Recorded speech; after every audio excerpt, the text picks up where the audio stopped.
Hello guys, welcome back to Pragati classes. आज सभी आप क्लास 10 के स्टूडेंट का हिंदी का एग्जाम था। तो यहाँ पर सबसे पहले तो आप देख लीजिए क्वेश्चन पेपर का कोड 00324 में से जो आपके क्वेश्चन आए थे उसका आंसर की यहाँ पर हम मैच करेंगे और आप सभी जो स्टूडेंट अपने आंसर्स मैच करके फाइनल स्कोर बताएंगे। और मोस्टली स्टूडेंट का मैं ये एक्सपेक्ट कर रही हूँ कि आप 40 में से 40 स्कोर जो है करके लाए होंगे, क्योंकि पेपर जो है आपका टफ नहीं था, ईजी टू मॉडरेट ही पूछा गया था। अब हम बात करते हैं फर्स्ट वाला जो आपका अपठित गद्यांश आया था, उसके अंदर जो है ना आधुनिक समाज और मध्यकालीन समाज के बीच में थोड़ी सी कंपैरिजन की गई है।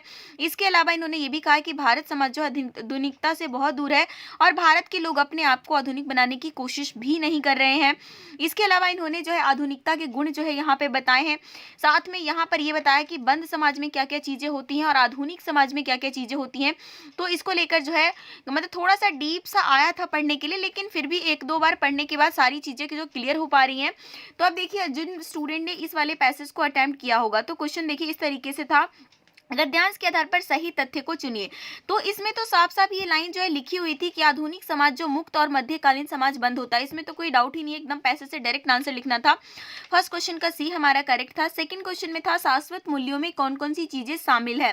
तो ये भी आपके जो है ना आपके शुरू में इन लोगों ने बता दिया था आपके दूसरे पैराग्राफ में कि शाश्वत मूल्यों में क्या क्या चीजें शामिल होती हैं। तो वो होता है नैतिकता, सौंदर्य बोध और अध्यात्म।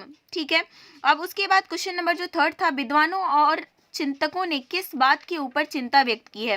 तो विद्वानों ने किस पर व्यक्त की थी कि भारतीय समाज न केवल आधुनिकता से दूर है बल्कि उसको लाने के यहाँ पे प्रयास भी नहीं हो रहे हैं। नेक्स्ट क्वेश्चन जो था, आधुनिक समाज की विशिष्टताओं में कौन से शामिल है। तो इसको जब आप लास्ट वाले पैराग्राफ में पढ़ोगे तो उन्मुक्तता और सामरिक बल ये तो आधुनिक समाज की विशिष्टताएं हैं, लेकिन और जो चीजें हैं वो नहीं है। तो आपका जो है आलस्य तो बिल्कुल नहीं हो सकता आधुनिक समाज का हिस्सा।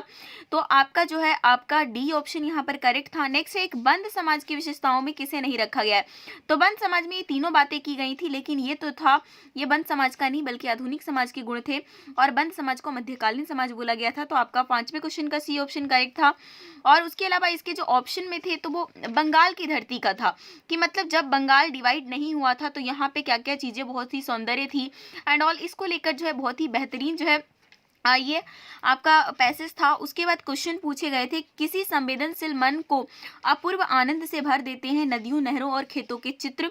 लेखक की दृष्टि में बंगाल की सस्ती श्यामला धरती के सौंदर्य कैसा नहीं है। तो इसके अंदर पहली लाइन में अविस्मरणीय तो बता दिया और फिर आगे भी बढ़ोगे तो आकर्षक मायावी के बारे में भी बात हुई है, लेकिन ये बात कहीं पे भी नहीं की गई है, इसलिए 7th का डी ऑप्शन करेक्ट है।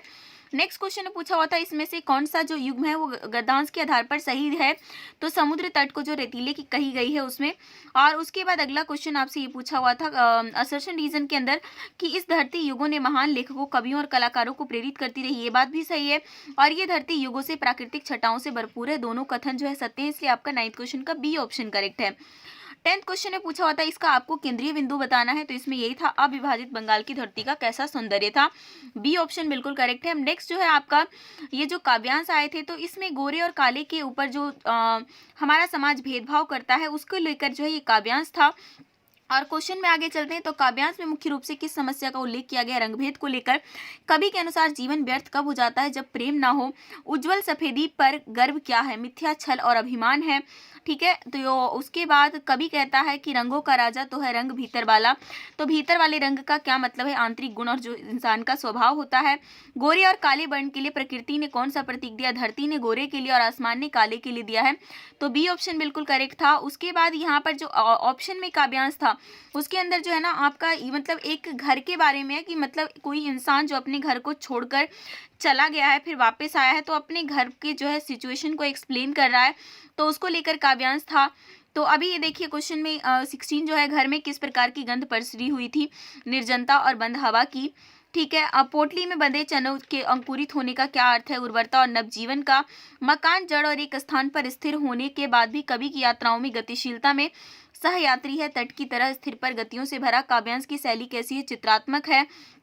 कवि के 2 दिनों के बाद जो है लौटने की स्थिति जो है तो उसमें आपको बताना है कि कवि अपने घर में अकेला है और उसके ना होने पर ये घर निर्जन था। तो इस तरीके अब उसके बाद जो ग्रामर पोर्शन था, ग्रामर पोर्शन मैंने आपको अच्छे से कराया था, होपफुली आपने अच्छे से किया होगा। मूर्ति की आंखों पर एक चश्मा रखा था जो सरकंडे से बना था, ठीक है ना। तो ये आपका जो है किस वाक्य का उदाहरण है, ये मिश्र वाक्य का उदाहरण है। नेक्स्ट क्वेश्चन था कि इनमें से कौन सा सरल वाक्य नहीं है, ठीक है ना, कौन सा सरल वाक्य नहीं है। तो ये सारे सरल वाक्य थे, लेकिन आपका जो है सी वाला सरल वाक्य नहीं है।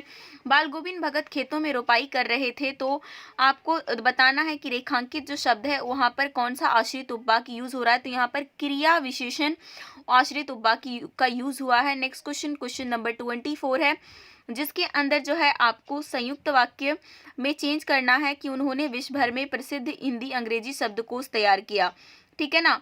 तो इस तरीके से आप कर सकते हो कि उन्होंने हिंदी अंग्रेजी शब्दकोश तैयार किया और विश्व भर में वो प्रसिद्ध हुआ, ठीक है ना।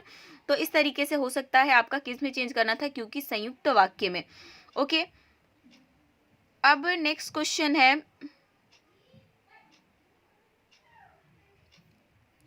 25, जिसमें इन्होंने कहा था कि मिश्र वाक्य का आपको उदाहरण देना है। तो मिश्र वाक्य का उदाहरण आपका ऑप्शन नंबर सी है। नेक्स्ट क्वेश्चन में पूछा हुआ था वाच्य आपको बताना है, तो इसमें कर्म वाच्य है, इसमें से पूछा था कौन सा कर्म वाच्य का उदाहरण नहीं है।